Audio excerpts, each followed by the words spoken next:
हाँ हो गया, हो गया। इसको हाँ हटा दो। अब बच्चों देखो, classification of magnetic substance, classification of magnetic substance. तो आप लोगों ने पढ़ा होगा 3 प्रकार के हैं। Classification of magnetic substance, magnetic substance का क्लासिफिकेशन। आपने मैग्नेटिक सब्सटेंस को मैग्नेटिक फील्ड में रखे जाने पर मैग्नेटाइज होते हैं, ठीक है। कोई एलॉन्ग होता है, कोई लाइटली होता है, कोई स्ट्रांगली मैग्नेटाइज होता है। उस आधार पर पहला है डायामैग्नेटिक सब्सटेंस, जो अपोजिट मैग्नेट। हाँ बिल्कुल सही, diamagnetic substance, diamagnetic substance. Diamagnetic substance they magnetise lightly opposite to the magnetic field. ये लाइटली मैग्नेटाइज होते हैं, लाइटली मैग्नेटाइज अपोजिट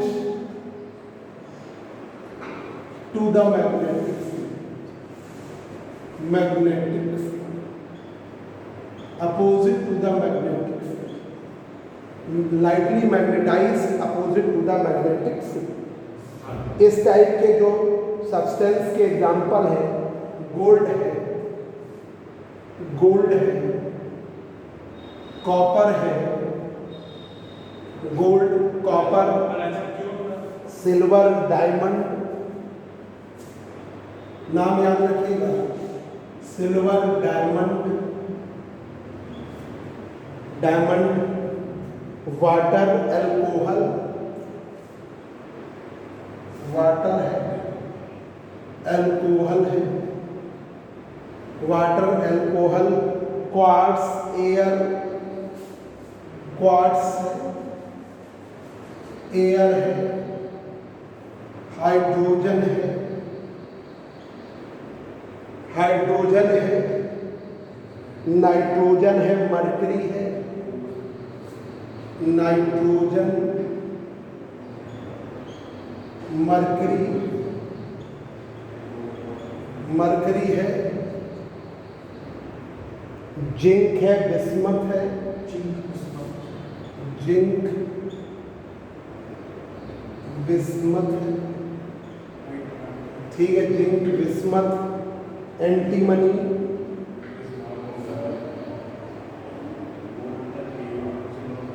ETC, ये इसके एग्जाम्पल है, ठीक है। ये जो मैग्नेटिक सब्सटेंस होते हैं, इनकी परमेबिलिटी और रिलेटिव परमेबिलिटी स्मॉलर देन 1, ठीक है। Permeability mu smaller than 1, relative permeability mu r smaller than 1, दोनों ही 1 से कम होती है, ठीक है। मैग्नेटिक ससेप्टिबिलिटी नेगेटिव होती है, magnetic susceptibility XM negative, negative, magnetic susceptibility negative. अब आइए पैरामैग्नेटिक सब्सटेंस, पैरामैग्नेटिक सब्सटेंस,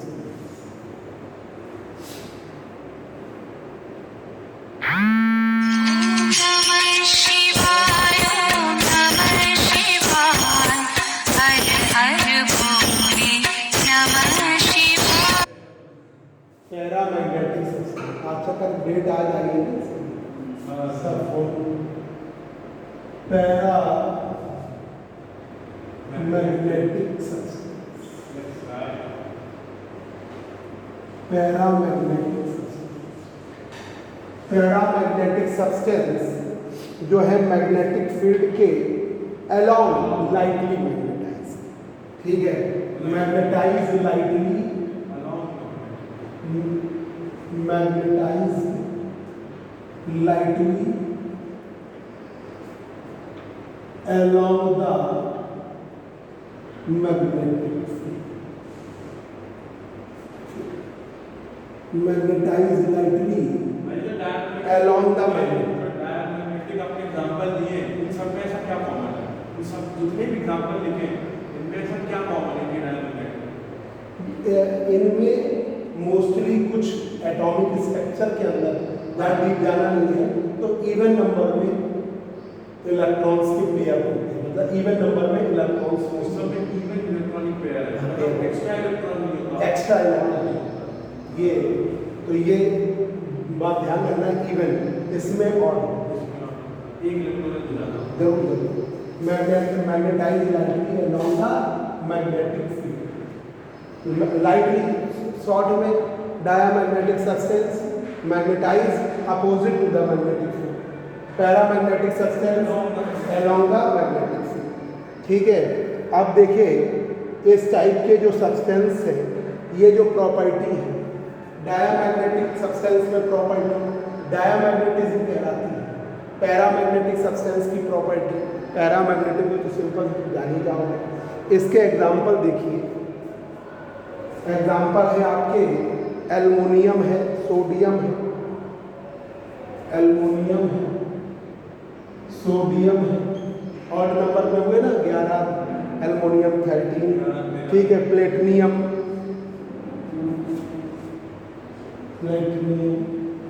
और अगर थोड़ा कि इनके आयन बना दे तो उल्टा हो जाएगा। प्लेटिनियम, क्रोमियम, कॉपर, क्रोमियम, आगे आपका आ जाओ कॉपर, कॉपर कॉपर क्लोराइड आएगा, ऑक्सीजन ये कॉपर क्लोराइड,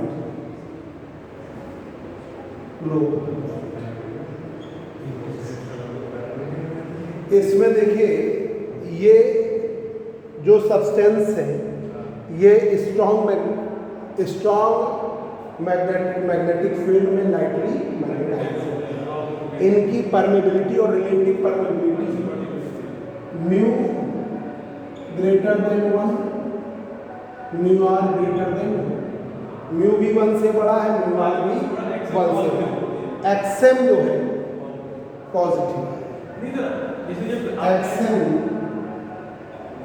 पॉजिटिव, और क्यूरी लॉ फॉलो अप करेंगे, inversely proportional to temperature, inversely proportional to temperature. इनके आयन बनाते हैं तो ये ऐसे एल्युमिनियम है, उसका हमने आयन बनाया 3+, तो उसमें पेयर हो जाएगा इलेक्ट्रॉन, तो डायमैग्नेटिक हो जाएगा।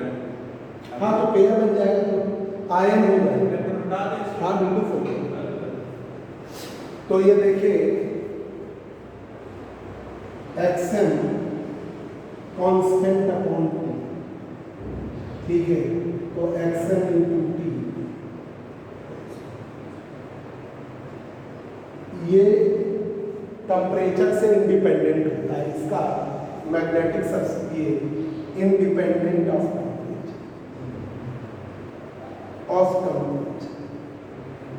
इंडिपेंडेंट है टेम्परेचर, इंडिपेंडेंट है, ये टेम्परेचर पर डिपेंड, ठीक है। इसे हम क्यूरी लॉ कहते हैं, ये वाला रिलेशन क्या कहलाता है, क्यूरी लॉ। अब फेरोमैग्नेटिक सब्सटेंस स्ट्रांगली मैग्नेटाइज, ठीक है, ferromagnetic substance they magnetise strongly along the magnetic field। आपका तीसरा फेरोमैग्नेटिक सब्सटेंस,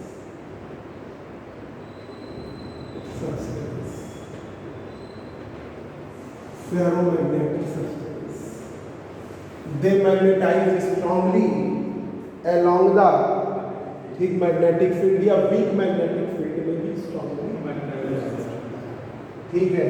तो ये strongly magnetized, strongly magnetized, ठीक है। इसके एग्जाम्पल जो है, ठीक है, इसके एग्जाम्पल हैं आपका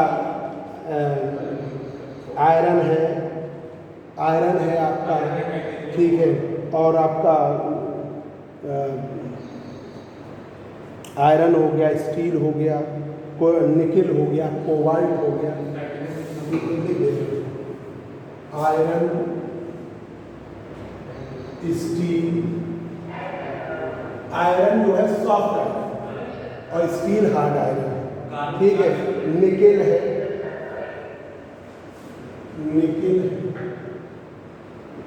एंड देयर एलॉयज, एलॉयज और इनके alloys and their alloys, magnetic susceptibility, ठीक है, आपकी क्या होगी, लार्ज होगी, पॉजिटिव लार्ज है, म्यू, म्यू और म्यू आर दोनों की large value, large value, mu की वैल्यू भी लार्ज, म्यू आर की वैल्यू भी लार्ज, ठीक है। एक्सएम लार्ज पॉजिटिव है,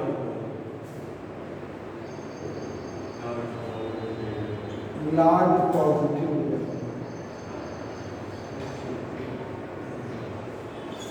लार्ज पॉजिटिव है, ठीक है। मैग्नेटिक ससेप्टिबिलिटी डिक्रीज करेगी जैसे जैसे टेम्परेचर इंक्रीज करता है। XM decreases, decreases as temperature, XM decreases as temperature increases, ठीक है। ये एक क्रिटिकल टेम्परेचर होता है, उसके above critical temperature, above a certain temperature paramagnetic substance, ferromagnetic substance, ठीक है, above a certain temperature, above a certain temperature ferro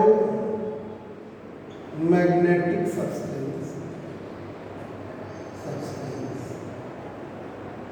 becomes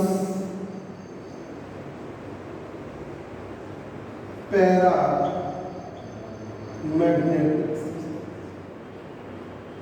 Ferromagnetic substance become paramagnetic substance. इसका आपको पीडीएफ भेज देंगे तो उसमें और ज़्यादा आपको एक चीज़ मिल जाएगी। याद कर लीजिएगा इस क्रिटिकल टेम्परेचर की वैल्यू ऑब्जेक्टिव के लिए बहुत इंपॉर्टेंट है। Critical temperature TC 770 degree centigrade, 770 degree centigrade,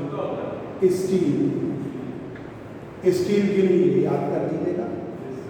1150 है,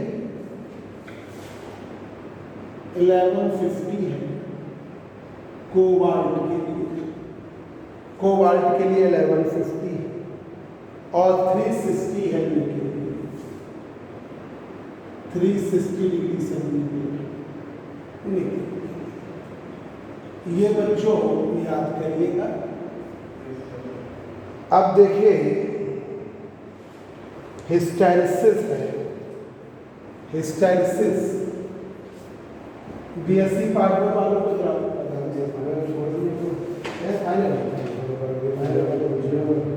ये बीएससी पार्ट सब मेरे वाले बच्चों कह दो कि व्हाट्सएप पे आप लिख के दे दीजिए तो आपको ग्रुप पे बोल दें, ग्रुप तैयार हो गया है, सेवा के लिए ग्रुप कर दें कि आप व्हाट्सएप पे नाम लिख के भेज दो, रजिस्ट्रेशन फीस और फीस जमा करो। Hysteresis, hysteresis, hysteresis ferromagnetic substance आपने ले लिया, ठीक है, और उसका एक कर्व प्लॉट किया। फेरोमैग्नेटिक ये आपने ले लिया मैग्नेटिक इंटेंसिटी ऑफ मैग्नेटाइजेशन इसके रूप में, और ये ले लिया एक्सटर्नल मैग्नेटिक फील्ड H, ठीक है। तो इसका कर्व ऐसा बनता है, ऐसा कर्व बनता है। ठीक है, तो यहाँ पर O A B C D E F, तो OA जो है वो रिटेंटिविटी, OA जो है रिटेंटिविटी, मैग्नेटिज्म की जो प्रॉपर्टी डेवलप हुई है उसे रिटेंटिविटी। OC जो है कोर्सिविटी, कोर्सिविटी, जो मैग्नेटिज्म आपने जीरो करने के लिए अपोजिट में मैग्नेटिक फील्ड लगाया उसे क्या कहेंगे? कोर्सिविटी। जो अपोजिट में मैग्नेटिक फील्ड लगाया वो क्या कहलाएगी? कोर्सिविटी। ये है रिटेंटिविटी और ये है कोर्सिविटी। और जो पूरा कर्व बना वो हिस्टैरिसीस, जो कंप्लीट कर्व है उसे हिस्टैरिसीस। अब ये समझ लीजिए कि जब आपने मैग्नेटिक फील्ड लगाई और सब्सटेंस में एक मैग्नेटिज्म की property external magnetic field zero कर देने पर भी रहेगी, उसे क्या कहेंगे? Retentivity is the magnetic field, induced magnetic field in the substance. कोर्सिविटी is the opposite magnetic field by which it's magnetism zero, जो मैग्नेटिक इंडक्शन है जीरो। हाँ, मतलब ये भी बात कह सकते हो। तो जो रिटेंटिविटी है उसको जीरो करने के लिए अपोजिट आपने मैग्नेटिक फील्ड लगाई, ठीक है, तो वो जब जीरो हो जाएगी, जिस वैल्यू पर, जिस अपोजिट मैग्नेटिक फील्ड पर जीरो हो जाएगा, that magnetic field is कोर्सिविटी, that magnetic field is कोर्सिविटी। इसमें तो ये थ्योरी आपको हम पीडीएफ में भेजेंगे, उसमें आपको मिल जाएगी, तो ये हम समझा दिए हैं। ये यूनिट 3 कंप्लीट हो गई, बस जरा से 2-3 पॉइंट और बता दें। यूनिट 3 कंप्लीट हो गई। तो देखिए हिस्टैरिसीस में लॉस जो होता है, ठीक है, हिस्टैरिसीस में एनर्जी लॉस कहलाएगा। Energy loss in hysteresis, energy loss hysteresis में जो है म्यू नॉट, से दिखाया mu naught integral of H D M, ये W बराबर mu naught area of MH loop, area of MH loop, area of MH loop, ठीक है। ये भी आप ऐसे भी दिखा सकते हो, W बराबर ऐसे भी दिखा सकते हो, इंटीग्रल ऑफ BDM, ऐसे भी दिखा सकते हो, इंटीग्रल ऑफ BDM। नहीं, अब म्यू नॉट उसके साथ चला जाएगा, HDB, ऐसे भी दिखा सकते हो, HDB। अगर M की जगह XMH रख दें, अगर M की जगह पे XMH रख दें तो ये आपका कहलाएगा एरिया ऑफ BH। ये क्या कहलाएगा? ये तो area of BH। B magnetic induction है, B की value mu naught H, mu naught M, ठीक है। अब आइए इस हिस्टैरिसीस का कर्व क्या यूज, हिस्टैरिसीस से फेरोमैग्नेटिक सब्सटेंस को चूज करते हैं। दूसरा, सॉफ्ट आयरन बेटर होता है हार्ड आयरन से। ट्रांसफार्मर में जो अपर्चर बनाया जाता है, अब जैसे ट्रांसफार्मर है उसका aperture soft iron, black iron का बनता है ना, ये वाला इससे, वो वाला, तो उसमें सॉफ्ट आयरन, ब्लैक आयरन होता है, उसमें आप नहीं लोगे स्टील। अब डिफरेंस मैग्नेटिक प्रॉपर्टीज की सॉफ्ट आयरन और आपके स्टील में, मतलब हार्ड आयरन, तो आपको याद रखना पड़ेगा सॉफ्ट आयरन और स्टील के बीच में क्या डिफरेंस है?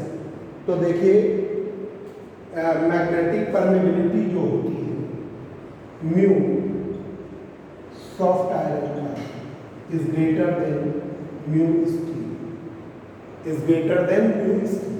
मैग्नेटिक परमेबिलिटी जो है वो सॉफ्ट आयरन में ज़्यादा है। Magnetic susceptibility XM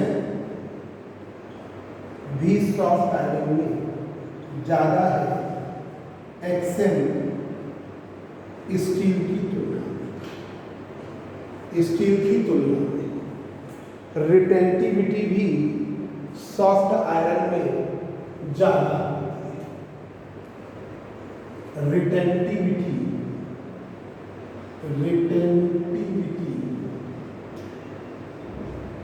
soft iron की ज़्यादा होती है। रिटेंटिविटी स्टील की तुलना, स्टील की तुलना। कोर्सिविटी उल्टा होता है।